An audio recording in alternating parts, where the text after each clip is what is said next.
नमस्कार दोस्तों, आज इस वीडियो में अपनी बीएससी सेकेंड ईयर की मैथमेटिक्स शुरू करने जा रहे हैं। ये पहला वीडियो बीएससी सेकेंड ईयर की मैथमेटिक्स का, जिसके अंदर अपने टॉपिक लेते हैं अवकल समीकरण। अवकल समीकरण पेपर सेकंड का की पहली बुक है। पेपर सेकंड में दो बुक है, अवकल समीकरण और आंशिक अवकल समीकरण। तो अवकल समीकरण इसकी पहली बुक है, जो कि काफी बड़ी और नंबर के हिसाब से 3 यूनिट रखती है अपने पास। तो 3 यूनिट तो सबसे इंपॉर्टेंट होती है। तो ये आज स्टार्ट करते हैं। तो पहले प्रश्नावली लेते हैं, प्रस्तावना। आप बुक खोलोगे तो आपको पता लगेगा कि पहली बुक है प्रस्तावना। तो प्रस्तावना के अंदर एक छोटी सी प्रश्नावली जो आज इस वीडियो में मुझे लगता है कंप्लीट हो जाएगी। तो बने रहिए इस वीडियो के साथ में। तो पहला सवाल करते हैं। पहला सवाल आपको अपने ऊपर यहाँ पे दिखाई दे रहा होगा, तो देख लीजिए। पहला सवाल नहीं, पहला एग्जाम्पल है। क्या अपने एग्जाम्पल और सवाल ही करेंगे केवल, न कि कोई थ्योरी तो आप बुक से देख लोगे, पर मैं केवल आपको एग्जाम्पल और सवाल कराऊंगा, क्योंकि इसमें सबसे ज्यादा प्रॉब्लम आती है। तो एग्जाम्पल शुरू करते हैं। पहला एग्जाम्पल, सरल आवर्त गति x बराबर a cos nt plus alpha के अवकल समीकरण का निर्माण कीजिए। Form the differential equation of simple harmonic motion given by x बराबर a cos nt plus alpha. x बराबर a cos nt plus alpha मतलब सरल आवर्त गति जो समीकरण ये दे रखी है, सरल आवर्त गति की समीकरण है। इस सरल आवर्त गति के समीकरण को अवकल रूप में बदलना है। ये अब कैसे बदलेंगे, देखो। एक आपने अगर थ्योरी पढ़ी है तो थ्योरी पढ़ने के बाद ही ये वीडियो देखना, क्योंकि ये ज्यादा बढ़िया रहेगा। तो थ्योरी पढ़ी है तो आपको पता लगेगा अवकल समीकरण का निर्माण कैसे होता है। अवकल समीकरण का निर्माण ऐसे होता है कि ये जो जितने भी कांस्टेंट होते हैं कांस्टेंट काउंट कर लो, उतनी बार क्या आपको अवकलन करना है। और अवकलन तो आपको आता होगा। अब इतनी बार क्या करना है, आपको अवकलन करना है, तो अवकल समीकरण आपको प्राप्त हो जाएगी। तो करते कितनी बार इसमें क्वेश्चन, एक बार। तो एक बार क्या करेंगे, अवकलन करेंगे। तो डिफरेंशिएशन विद रिस्पेक्ट टू किसके सापेक्ष, टी के सापेक्ष, क्योंकि वेरिएबल क्या है यहाँ पे टी है। तो dx by dt बराबर a sin nt plus alpha. Cos का हो गया कितना, माइनस साइन। अब t का क्या होगा, nt का n होगा। तो dx by dt कितना होगा, minus n a sin nt plus alpha. ये हो गया nt प्लस अल्फा।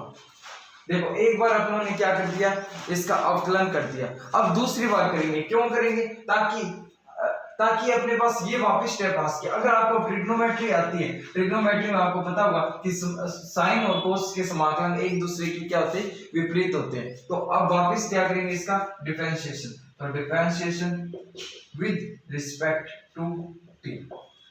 तो करते हैं d2x अपॉन dt2 बराबर minus n a cos nt plus alpha into nt का क्या होगा, n होगा। तो d2x अपॉन dt2 बराबर माइनस का n square a cos nt plus alpha. अब ये वाला स्टेप देखिए, ये वाला स्टेप क्या इसके बराबर है। तो इक्वेशन 1 से क्या लिखेंगे, इक्वेशन 1 से ये लिखेंगे कि ये वाला स्टेप था x के बराबर है। तो ये a तो हट गया और हमारा काम हो गया। तो d2x अपॉन dt2 बराबर माइनस का n स्क्वायर x। तो ये अवकल समीकरण क्या होंगे, d2x upon dt2 plus n2x बराबर में 0। ये क्या प्राप्त हो गया अपने को, अवकल समीकरण और इसका आंसर। अब बढ़ते अगले सवाल की तरफ।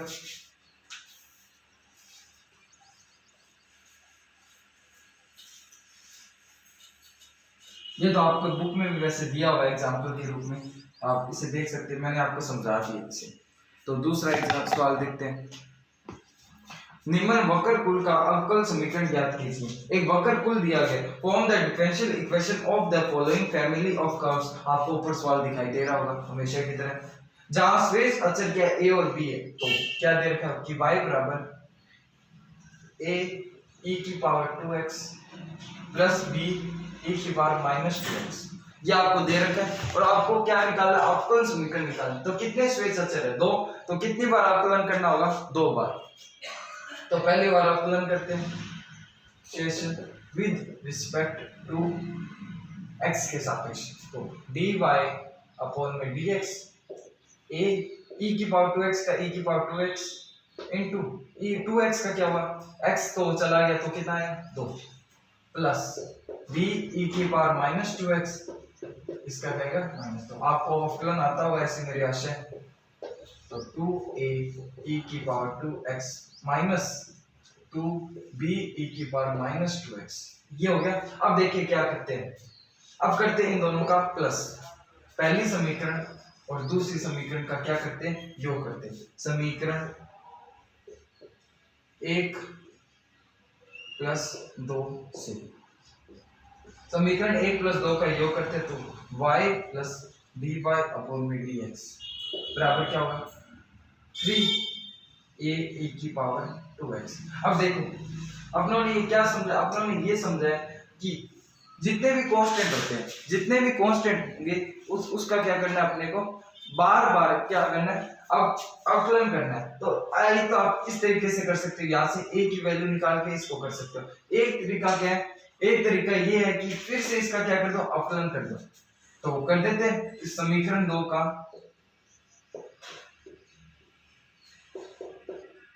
अवकलन करने पर तो करते हैं।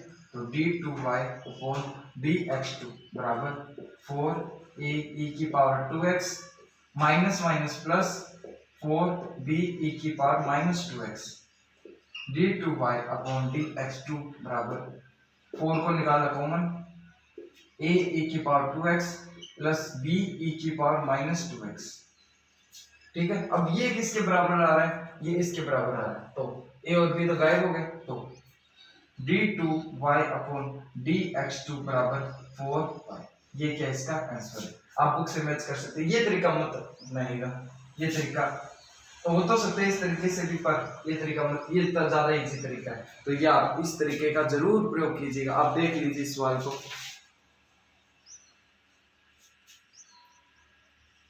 देख लीजिए सवाल को, कुछ ना समझ आए तो कमेंट बॉक्स में जरूर लिखना सवाल के बारे में।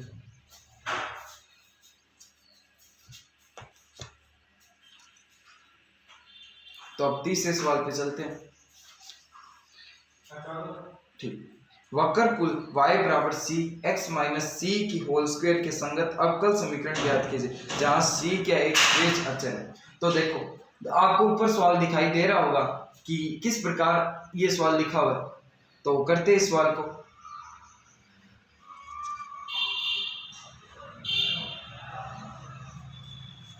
चलिए करते हैं सवाल को, आपको ऊपर दिखा, इंग्लिश में और बोल देता हूँ सवाल को, ताकि इंग्लिश मीडियम वालों को भी कोई दिक्कत ना हो।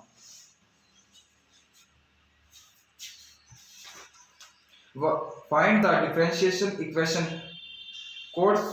corresponding to the family of curves y बराबर c x minus c की whole square where c is an arbitrary constant, मतलब स्वेज अचर है। स्वेज अचर मतलब कोई भी मान क्या है ये ग्रहण कर सकता है। तो चलते हैं, सवाल क्या दे रखा है, y बराबर c x माइनस c की होल स्क्वायर ये दे रखा है। तो देखो कांस्टेंट कितने हैं इसमें, कांस्टेंट तो एक ही प्रकार का, पर कांस्टेंट कितने टाइप से ये देखते हैं। देखो कांस्टेंट क्या है c, तो differentiation with respect to c, obviously बात है कि ऐसे करेंगे तो dy अपॉन में x c x dy upon में dx 2c x minus c की x माइनस c, इस प्रकार है ये।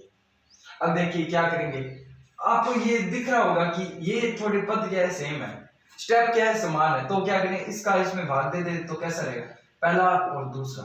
तो समीकरण 2 भाग 1 से तो dy अपॉन में dx बटे में y बराबर 2c x माइनस c बराबर c x माइनस c की होल स्क्वायर। तो देखो c से c गया, x माइनस c से एक x माइनस c गया, तो क्या बचा a बटे y dy अपॉन में dx 2 बटे में x माइनस में c। अब देखिए क्या करेंगे, अपने को क्या निकालना है, c की वैल्यू निकालनी है। स्पष्ट बात ये कि अपने को निकालनी है c की वैल्यू। तो निकालते ही इस समीकरण से c की वैल्यू कैसे निकालेंगे, इस समीकरण को क्या या तो ऐसे करेंगे सिंपल वे में, ये वाला स्टेप इधर ले जाएंगे और ये वाला स्टेप इधर, मतलब इन दोनों स्टेप को ट्रांसफर कर देंगे। तो आगे वाले में देखते हैं ये कैसे होगा। तो ट्रांसफर कर दिया मैंने, तो x माइनस सी बराबर 2 1 बटे में y dy अपॉन में dx। अब ये वाला ब्रैकेट है, अब मुझे लिखनी है c की वैल्यू, तो मैं c को इधर ले जाता हूँ, इस वाले स्टेप को इधर ले जाता हूँ। तो x माइनस 2 1 बटे y dy अपॉन में dx बराबर में c। अब c की वैल्यू तो मेरे पास आ गई। अब c की वैल्यू मुझे किस में रखनी है, c की वैल्यू मुझे रखनी है इसमें, ये वाले स्टेप में, ताकि c की वैल्यू आ जाए और c यहाँ से हट जाए। तो रखते हैं c की वैल्यू, और आपको ये बात तो समझ आ गई होगी, तो c की वैल्यू रखते हैं y बराबर समीकरण 3 से, वो तीसरी समीकरण, तो समीकरण 3 से वैल्यू किसमें, इस पहली समीकरण में रखने पर, पहली समीकरण में रखते हैं। तो x माइनस 2 1 बटे y dy अपॉन में dx, x minus x minus 2 1 बटे y dy अपॉन में dx। ये देखिए मैंने यहाँ पे क्या रख दी, वैल्यू रख दी, वैल्यू रख दी। अब इसका क्या निकालेंगे, एस निकालेंगे, कैसे निकालेंगे, देखिए ये हो गया x माइनस 2 1 बटे y dy अपॉन में dx, ब्रैकेट खोला, x माइनस माइनस प्लस 2 1 बटे y dy अपॉन में dx, y बराबर x से x गया, तो ये लघुत्तम लिया, तो 1 बटे y dy अपॉन में dx, इसका क्या होगा x अपॉन में y dy अपॉन में dx माइनस में 2, x से x गया 2 बटे 1 बटे y dy अपॉन में dx। ठीक है, इतना हो गया। उसके बाद देखिए अब y को या तो इधर ले जाते हैं, देखते हैं क्या करते हैं।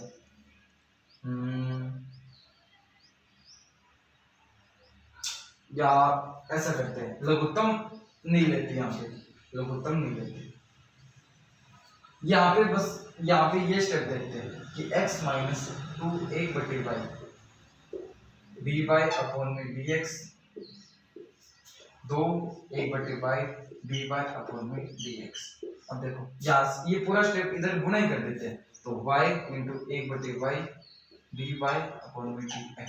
एक बात तो हमने नोट ही नहीं की कि ये तो स्टेप स्क्वायर में है, तो ये स्क्वायर लगाना ही भूल गए यहाँ पे, तो ये स्क्वायर है यहाँ पे, ठीक है, तो स्क्वायर यहाँ पे ले जाते हैं, तो ये हो जाएगा x माइनस 2 1 बटे y dy अपॉन में dx, ये हो गया 2 की स्क्वायर 4।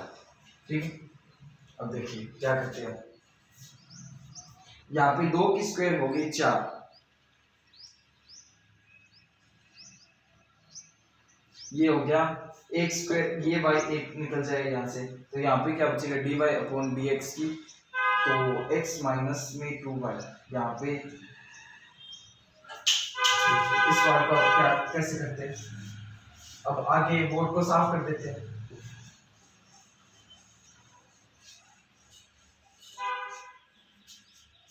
तो इसको खोलते y, शायद खत्म हो गई,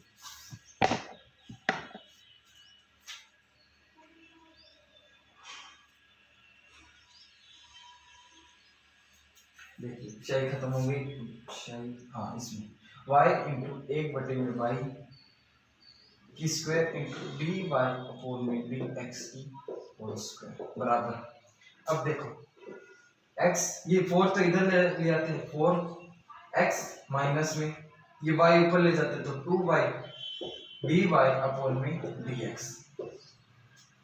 y से ये y गया और ये y इधर, मतलब 1 बटे y dy अपॉन में dx होल स्क्वायर बराबर 4x dy अपॉन में dx माइनस में 2y, ये हो गया, और बटे में क्या आ गया dy अपॉन में dx। अब देखिए क्या है, ये y इधर गुणा कर दिया और ये इधर गुणा कर देंगे, तो ये क्या 1 dy upon dx 2 dy upon dx, कितने dy अपॉन dx क्यूब होगी dy अपॉन dx की क्यूब 4y बराबर x dy अपॉन में dx माइनस में 2y। तो इसकी अवकल समीकरण क्या है? dy अपॉन में dx की होल क्यूब बराबर 4y x dy upon dx minus में 2y। ये क्या है? इसका आंसर और इसकी होल समीकरण। आपको समझ आई होगी मुझे आशा है। एक एग्जांपल और करते हैं क्योंकि आज की वीडियो लंबी होगी थोड़ी, इसलिए मुझे खेद है थोड़ा। तो आप अब तीसरा सवाल, चौथा एग्जांपल करते हैं।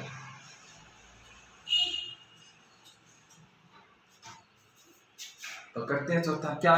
त्रिज्या a वाले सभी वृत्तों का अवकल समीकरण ज्ञात कीजिए। ये सवाल मुझे लगता है कि इंपॉर्टेंट सवाल है। एग्जाम्पल की दृष्टि से, क्या एग्जाम्पल बीएससी सेकेंड ईयर में पूछे जाते हैं, तो एग्जाम्पल की दृष्टि से ये सवाल थोड़ा महत्वपूर्ण सवाल है। तो आपको ऊपर ये सवाल तो अवश्य रूप से दिखाई दे रहा होगा। तो त्रिज्या a वाले सभी वृत्तों का अवकल समीकरण ज्ञात कीजिए। देखो इस सवाल में इसने क्या कहा कि त्रिज्या a वाले की इसका रेडियस कितना है? a। ये बात इसने क्या कर दी? फिक्स कर दी कि a क्या है, यहाँ पे कांस्टेंट है। ये बात इसने फिक्स कर दी और ये बात हमारे लिए अच्छी भी है।